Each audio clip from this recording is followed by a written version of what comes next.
All right. Yesterday I mentioned a couple of phrases in Washington. Another Washington phrase is a level set. So what I want to do for all three of you is level set on what we think we know and what we may not know about whether the country is ready for a woman president. Karen, I want to start with you. So what we do know is that we've never had a woman president in 245 years of our democratic republic. So that tells us something. But just a little bit of history. 130 women have run. 12 have made serious bids prior to the 2020 election. We know that things are changing. We do know that, right? We know that there is simply more women on the ticket. In terms of public opinion, I think the most telling the most telling research to me is a list study. So there's a way you can tease out biases without people having to admit they're biased. And so 12 years ago now, there was a list study done where you send two representative samples, right? You pull two representative samples from the broader population.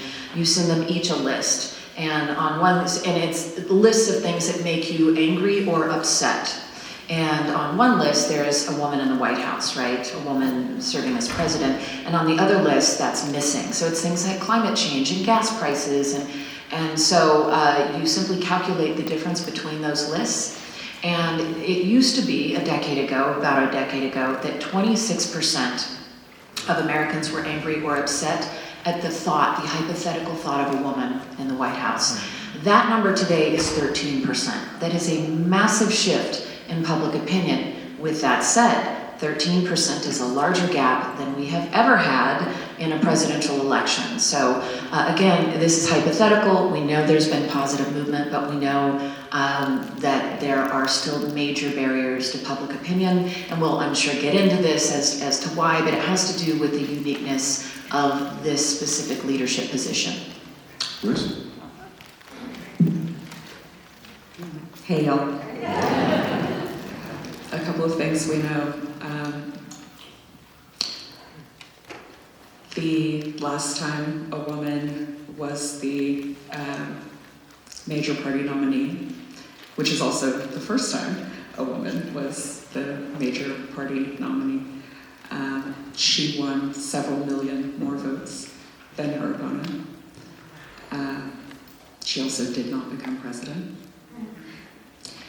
We know that when men and women are on the ballot, they get elected at comparable rates. We also know that the placemats that my best friend has at her house for her small daughters, with pictures of all the presidents on them, don't have any women. There's no women on the placemats. What does that say to the girls? That's what I have. Lara? So I think the most important thing to start with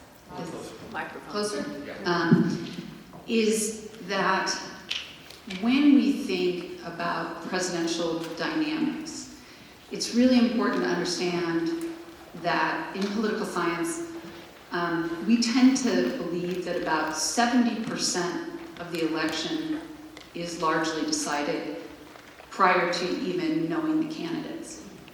And what I mean by that is that we understand that politics, and in particular presidential elections, are driven by what we call fundamentals.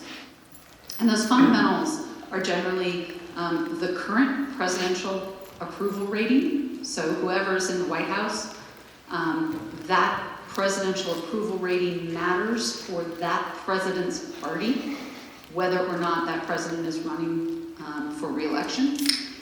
It's also the case that the economy matters. So if there's a good economy, presidents don't necessarily get credit, but if there is a bad economy, they get blamed. So those two factors alone, like I said, can essentially explain about 70% of election results. And so what that means is that when we put candidates into the place of the party nominees, candidates are kind of either running uphill or they're running downhill. And so the reality is that had Hillary Clinton won the nomination in 2008, I don't even think we'd be talking about this. We would already have had a woman president because a Democrat was so likely to win in 2008 that I don't believe that that 13% would have mattered. Because of the state of the economy, because of the reaction against the Republican Party, and where sort of President Bush's current approval rating was at that moment in time.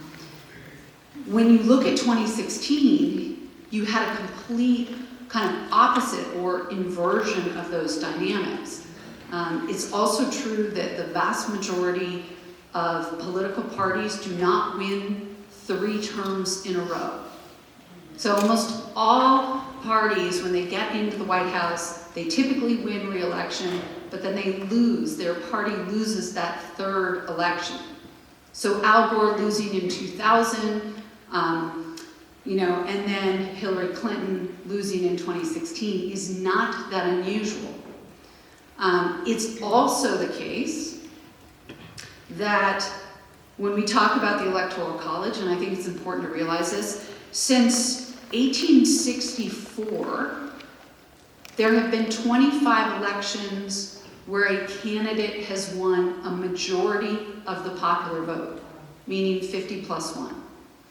In that subset of 25 elections, where there was a majority winner, we've only had 1 inversion, meaning the Electoral College went to the non-majority winner. And that was actually in 1876, and if you know anything about the 1876 election, we don't really, in fact, know who won.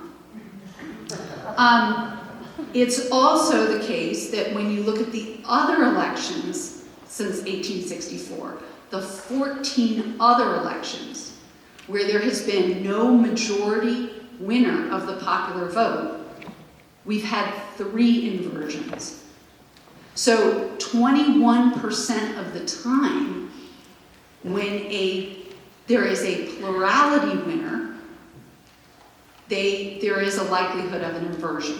So the Electoral College basically doesn't work if you only win 48% of the vote, which is the percentage, basically, that Grover Cleveland won, that Al Gore won, and Hillary Clinton won. So some of this is about, sexism, racism, and exclusion. Some of it is also just about our presidential election dynamics. And this is why I would argue the most important thing we can do is get a female nominee. So at the end of the day, we may see in 2024 or 2028, Vice President Harris becoming the Democratic nominee and former ambassador to the UN, Nikki Haley, being the Republican nominee.